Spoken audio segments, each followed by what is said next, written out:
Sudong missing anu Lutad kanatan nerakamam. Missing banakabalok Lincoln Dutak Morop nam Agir Tarotam, Pondoro Hulola Hutoro Longkilo, Tadganam Majuli Modum Lok Gejera Lottalo, Longa Loumko Banam Kabatok, Basar Kabatoper, Takam Goglingna Minoma, Aina Agomam Lukanbito. Missing Ragamsam Mopusok Aina Ansine, Open Kisaper, Kappa Pupo Zarpo Moper, Lagitakji Dampine Akomamsin, Goglingna Minom Kudare, Lukanbito. The Basar Kabasoper, Ohom Mimosok, Kingo Mirung Doctor, Ronus Pegubusin Gila, Missing Ragamsok, Pupo Zarpo Monam, Agomam, Lukanbito. এই শতবৰ্ষত ভৰি দিয়াৰ কাৰণে 100টা বছৰ সম্পূৰ্ণ কৰা দীঘলীয়া যাত্ৰাৰ কাৰণে শুভেচ্ছা জ্ঞাপন কৰিছোঁ। গেজেৰা গাঁৱক অভিনন্দন জনাইছোঁ যে গেজেৰা গাঁৱৰ সেই সৌভাগ্য হৈছিল 1924 চনত সদৌ অসম মিৰি সন্মিলন বা অল আছাম মিৰি সন্মিলন এই গাঁৱতে অনুষ্ঠিত হৈছিল আৰু আজি ইয়াৰ শতবৰ্ষ অনুষ্ঠানৰ কাৰ্যসূচীৰ শুভাৰম্ভণি এই গেজেৰা গাঁৱৰ পৰা হৈছে। মিচিং বানেকেবাঙৰ দীঘলীয়া ইতিহাসত গড়মূৰ সত্ৰৰ সত্ৰাধিকাৰ সেই সময়ৰ স্বাধীনতা আন্দোলনৰ এজন যোদ্ধা যিগৰাকীয়ে ব্ৰিটিছৰ হাতত কাৰাবৰণ কৰি যোৰহাট কাৰাগাৰত কাৰাবাস খাটিছিল। সেই পীতাম্বৰ দেৱগোস্বামীৰ নেতৃত্বত তেওঁৰ সভাপতিত্বত প্ৰথমখন মিচিং বানেকেবাং হৈছিল আৰু তাৰ পাছত এ.চি. টলষ্টয়, মহিদুদ্দিন আহমেদ, কুলধৰ চলিহা, ইন্দিৰা মিৰি, মহিচন্দ্ৰ মিৰি, সৈয়দ সাদুল্লাহ পৰা আৰম্ভ কৰি মালচন্দ্ৰ পেগু, পুষ্পধৰ পেগু, পূৰ্ণকান্ত পেগু, বন্ধুৰাম পাৱগাম আদি কৰি যিসকল ব্যক্তিয়ে মিচিং বানেকেবাঙত সভাপতিত্ব কৰি গ'ল, নেতৃত্ব দি গ'ল, সেই সকলো ব্যক্তিলৈ মোৰ গভীৰ শ্ৰদ্ধাঞ্জলি জ্ঞাপন কৰিছোঁ। তেওঁলোক যিসকল আজি আমাৰ মাজত নাই, তেওঁলোকৰ আত্মাই চিৰশান্তি লাভ কৰক আৰু তেওঁলোকৰ নীতি আদৰ্শ সদায় যাতে আমাৰ মাজত জীৱন্ত হৈ থাকে তাকে মই কামনা কৰিছোঁ আৰু যিসকল এতিয়াও জীৱিত তেওঁলোকৰ সুস্বাস্থ্য মই কামনা কৰিছোঁ।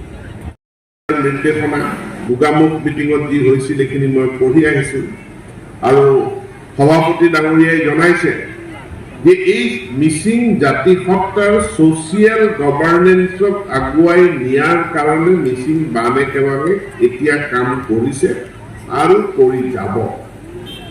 আলি আই লৃগাং কেনেকে হ'ব, পৰাগ কেনেকে হ'বৰ পৰা সামাজিক সংস্কাৰ ছ'চিয়েল ৰিফৰ্মেশ্যনৰ সকলোখিনি কামৰ নেতৃত্ব মিচিং বানেকেবাঙে দিব বুলি সংকল্প লৈছে আৰু এই সংকল্পৰ কাৰণে মই মিচিং বানেকেবাঙক ধন্যবাদ জনাইছোঁ আৰু সকলোকে মিচিং বানেকেবাঙৰ প্ৰতি আমি সমৰ্থন জনাইছোঁ। খেলত কেপ্টেইন লাগে, যিকোনো খেলতে কেপ্টেইন লাগে। কেপ্টেইন নহ'লে খেল এখন কেতিয়াও জিকিব নোৱাৰে আৰু কেপ্টেইনটো হ'লে নহ'ব, কেপ্টেইনক চবে মানিব লাগিব। কেপ্টেইন বেয়া ভুল কৰিছে, কেপ্টেইন অহাবাৰ সলনি কৰিছে, কিন্তু যেতিয়ালৈকে সলনি কৰি দিয়া নাযায় কেপ্টেইনক মানিব লাগিব। সংগঠন এটা তেতিয়ালৈকে শৃংখলিতভাৱে থাকে যেতিয়ালৈকে সংগঠনৰ সভাপতিজনক আমি মানি চলিম। সভাপতিজন মুৰব্বী, প্ৰশাসনৰ ক্ষেত্ৰত মুখ্যমন্ত্ৰীজন মুৰব্বী, মুখ্যমন্ত্ৰীক সকলোৱে ফ'ৰ্থ গ্ৰেডৰ পৰা আৰম্ভ কৰি কেবিনেট মন্ত্ৰীলৈকে আমি সকলোৱে মুখ্যমন্ত্ৰীক মানি চলিব লাগিব, কাৰণ তেওঁ মুৰব্বী। মুখ্যমন্ত্ৰীৰ ওপৰত বিধানসভাখন আছে, বিধানসভাখনক সকলোৱে আমি মানি চলিব লাগিব। যি সিদ্ধান্ত বিধানসভাত হৈছে তাক চেলেঞ্জ কৰাৰ অধিকাৰ আমাৰ কাৰো নাই, কাৰণ সেইখন বিধানসভা আমিয়ে ভোট দি পেলাই সেই বিধানসভাখন সৃষ্টি কৰিছোঁ। গতিকে আজি মই ইয়াত PMPK, আগম কেবাং, নিমে কেবাং তেওঁলোকৰ বক্তব্য শুনিলোঁ, কিন্তু শুনাৰ লগে লগে মই অনুৰোধ জনাম যে মিচিং বানেকেবাঙক এটা ছ'চিয়েল অথৰিটি হিচাপে মানি লোৱাৰ কাৰণে প্ৰত্যেকটো সংগঠনে এটা এটা সংকল্প ল'ব লাগে, এটা প্লিজ বা এটা সংকল্প, এটা শপতনামা যে মিচিং বানেকেবাং আমাৰ এপেক্স, আমাৰ শীৰ্ষ ছ'চিয়েল অথৰিটি, এই অথৰিটিক আমি মানি চলিম। গঢ় দিবৰ কাৰণে চিভিলাইজড কমিউনিটি এটা গঢ় দিবৰ কাৰণে কেৱল চৰকাৰখন ভাল হ'লে নহ'ব, চৰকাৰখনৰ লগে লগে সামাজিক সংগঠনবিলাক ভাল হ'ব লাগিব, শক্তিশালী হ'ব লাগিব। গভৰ্নেন্স বা যাক আমি শাসন প্ৰশাসন বুলি কওঁ, সেই গভৰ্নেন্স দুই ধৰণৰ, এটা পলিটিকেল গভৰ্নেন্স যাক চৰকাৰে চলায়, আৰু এটা আছে ছ'চিয়েল গভৰ্নেন্স বা সামাজিক শাসন যাক সামাজিক সংগঠনবিলাকে নিয়ন্ত্ৰণ কৰে। চৰকাৰৰ শাসন ব্যৱস্থা ভাল, কিন্তু সমাজখনৰ নিজৰ সামাজিক শাসন ব্যৱস্থা ভাল নহয়, তেতিয়াহ'লে সেই সমাজখন কেতিয়াও আগবাঢ়িব নোৱাৰে। মই মোৰ দীঘলীয়া সাংগঠনিক জীৱনৰ সদায় মই এটা কথা কৈ আহিছোঁ যে ছ'চিয়েল গভৰ্নেন্স শক্তিশালী হ'ব লাগে, আৰু ছ'চিয়েল গভৰ্নেন্স যদি শক্তিশালী হয়, ছ'চিয়েল ক্ৰাইমটো কমি যায় আৰু ছ'চিয়েল পিচ প্ৰতিষ্ঠা কৰিব পৰা যায়, ছ'চিয়েল বা সামাজিক শান্তি প্ৰতিষ্ঠা কৰিব পৰা যায়, সমন্বয় প্ৰতিষ্ঠা কৰিব পৰা যায়, আৰু সেই সামাজিক বা ছ'চিয়েল শান্তি সমন্বয় প্ৰতিষ্ঠা কৰিব পাৰিলে সমাজখনক শৃংখলিতভাৱে আগুৱাই নিব পৰা যায়। আমাৰ যিমান যি তৰ্ক আছে, বিতৰ্ক আছে, মতভেদ আছে, সেই তৰ্ক বিতৰ্ক মতভেদ এই গোটেইখিনি আমি মিচিং বানেকেবাঙক সমজাই দিম, ইয়াৰ সমাধান কৰি দিয়া, যি সিদ্ধান্ত হ'ব, যি ৰিজলিউশ্যন হ'ব, তাক আমি সকলোৱে মানি চলিম। এক ধৰণৰ ছ'চিয়েল গভৰ্নেন্সৰ এটা অথৰিটি হিচাপে অনাগত দিনবিলাকক মিচিং বানেকেবাঙক গঢ়ি তুলিবৰ কাৰণে মই সকলোকে আহ্বান জনাইছোঁ। উন্নয়ন মানে পকা ৰাস্তা নহয়, সেইটো মই আগতে মোৰ এটা কমন ডাইলগ। এতিয়া ৰোড কাম এম্বেংকমেণ্ট হৈছে, ঢকুৱাখানাৰ পৰা এইকেইদিন বোকা, কিন্তু নৱদলে ঢকুৱাখানাৰ পৰা ডিব্ৰুগড় এয়াৰপৰ্টলৈ যাবলৈ নৱদলে এতিয়া 1 ঘণ্টা 20 মিনিট সময় লাগে বুলি কৈছে। অৰ্থাৎ আৰু তেওঁ যায় মাতমৰা হয়, ঢকুৱাখানাৰ পৰা মাতমৰা হৈ মথাউৰিত উঠি ডাইৰেক্ট বগীবিল দলং হ'ব। আৰু কেইটামান দিন আহিব যে মাজুলীৰ পৰা এয়াৰপৰ্ট, ডিব্ৰুগড় এয়াৰপৰ্ট গৈ পাবৰ কাৰণে আমাক মেক্সিমাম 1.5 ঘণ্টা হ'ব। তো ৰাস্তা হৈছে, এয়াৰপৰ্ট হৈছে, অফিচ কাৰ্যালয়, এই গোটেইবিলাকো হৈছে, কিন্তু এই গোটেইবিলাকে উন্নয়নটো নুবুজায়। উন্নয়নটো বুজাবলৈ হ'লে আমাৰ ব্যক্তিগত উন্নয়নটো হ'ব লাগিব। ব্যক্তিগত উন্নয়ন হ'বলৈ হ'লে হয় চাকৰি পাব লাগিব, নহয় নিজে তেনেকুৱা উপাৰ্জন কৰিব পৰা স্বাৱলম্বী হ'ব লাগিব। ভুৱন গামে যিটো কথা কৈছে, আনন্দ প্ৰকাশ কৰিছে, মাজুলীত মিচিং ল'ৰা ছোৱালী বহুতে চাকৰি পাইছে, অসম চৰকাৰৰ চাকৰিৰ অভিযানত তেওঁ আনন্দ প্ৰকাশ কৰিছে। কিন্তু চাকৰি কেনেকৈ পাব? চাকৰি পাবলৈ হ'লে চাকৰি পাব পৰা মানুহ সৃষ্টি কৰা ফেক্টৰী লাগিব, আৰু এই ফেক্টৰীখিনি ক'ত আছে? এই ফেক্টৰীখিনি হ'ল স্কুল, বিদ্যালয়। আজিৰ যুগটোত গুৱাহাটীখন বাংগালোৰৰ নিচিনা হ'বলৈ বেছি দিন নালাগে, বা নয়া বজাৰখন যোৰহাটৰ নিচিনা হ'বলৈ বেছি দিন নালাগে, কিন্তু চাকৰি পাব পৰা এটা পৰিৱেশ সৃষ্টি হ'বলৈ কিন্তু বিশেষভাৱে কিছুমান কাম কৰিব লাগিব। তাৰ কাৰণে স্কুল ভাল হ'ব লাগিব, শিক্ষা ভাল হ'ব লাগিব। কিমান খন স্কুল আছে, ইমান ডাঙৰ, সেইটো ডাঙৰ কথা নহয়। কিমান ল'ৰা ছোৱালীয়ে তাৰ পৰা পাছ কৰি ইঞ্জিনিয়াৰ হৈছে, ডাক্তৰ হৈছে, চাকৰি পাইছে, সেইটো আটাইতকৈ ডাঙৰ কথা। হিউমেন ৰিচোৰ্চ খাবলৈ নাপায়, কিন্তু মাটিৰ তলত ধন আছে, মাটিৰ তলত কয়লা আছে, কিন্তু তেওঁলোকৰ শিক্ষা নাই আৰু বিদ্যা নাই, স্কিল নাই,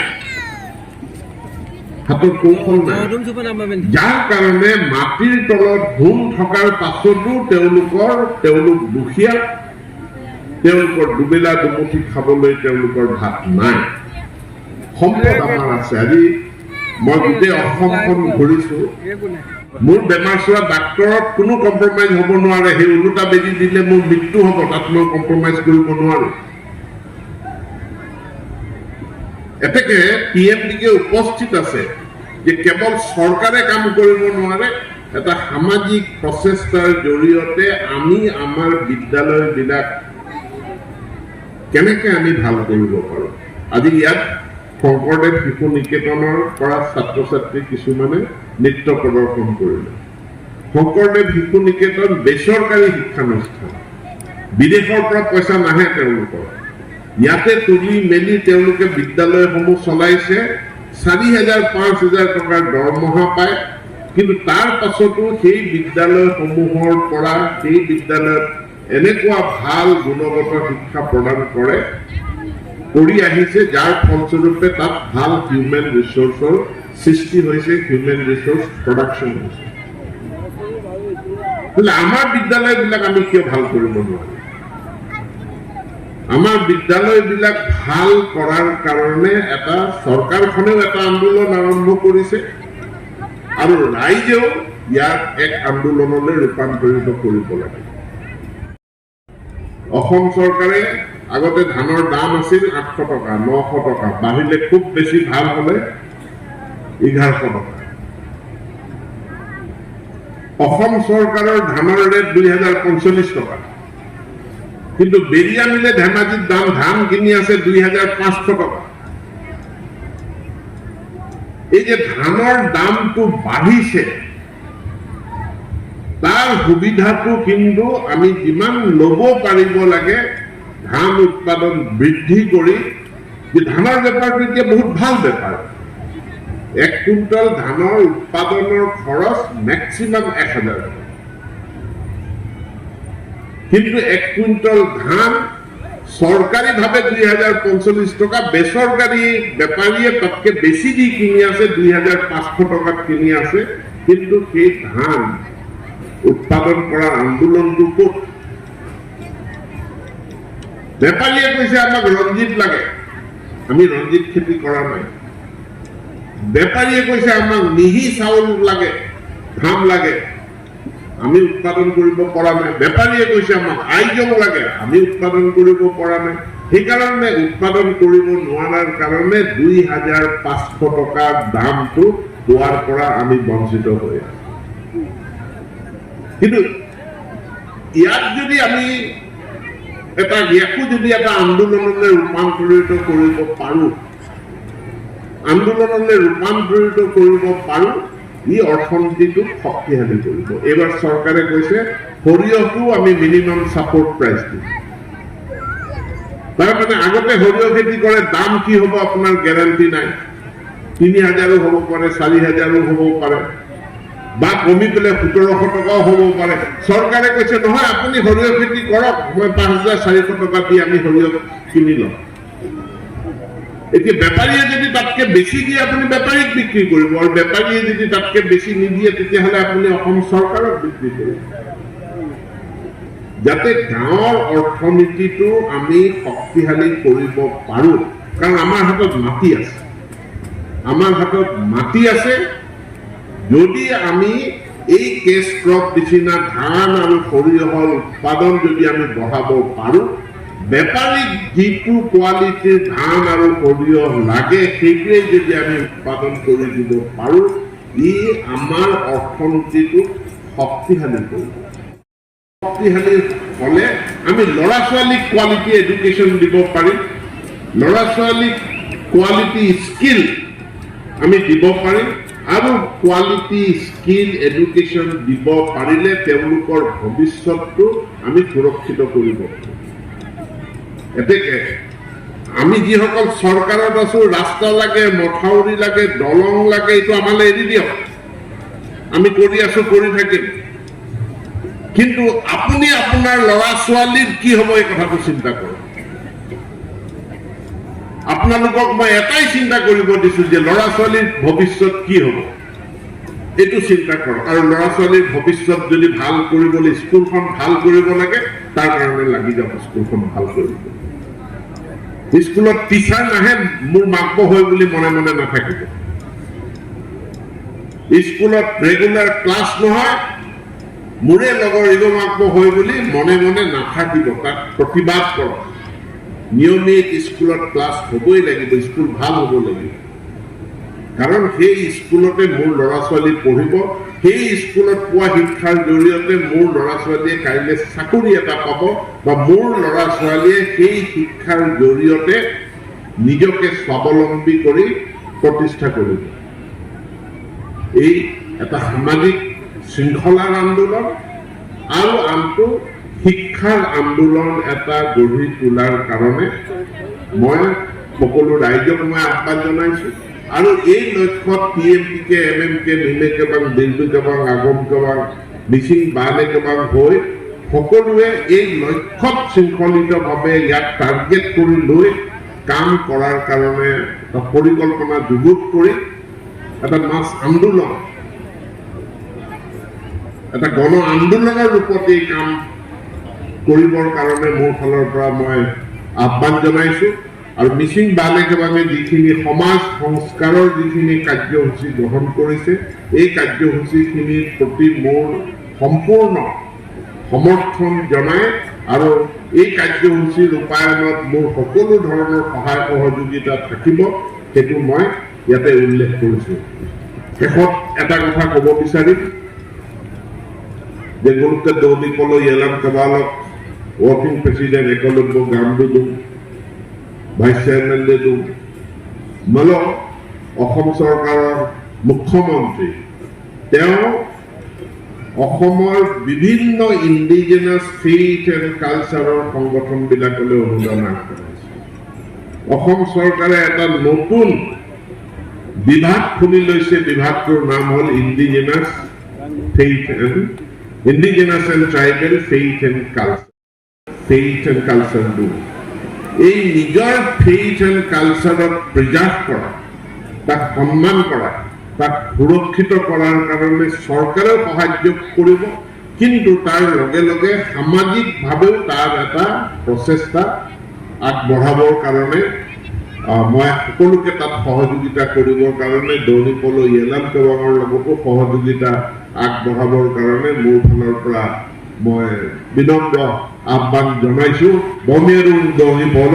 আৰু এইকেইটা কথা কৈ মই আপোনালোক সকলোকে পুনৰবাৰ ধন্যবাদ জ্ঞাপন কৰি মোৰ বক্তব্য সামৰণি মাৰিছো। মিচিং ৰেঙাম উলৈ।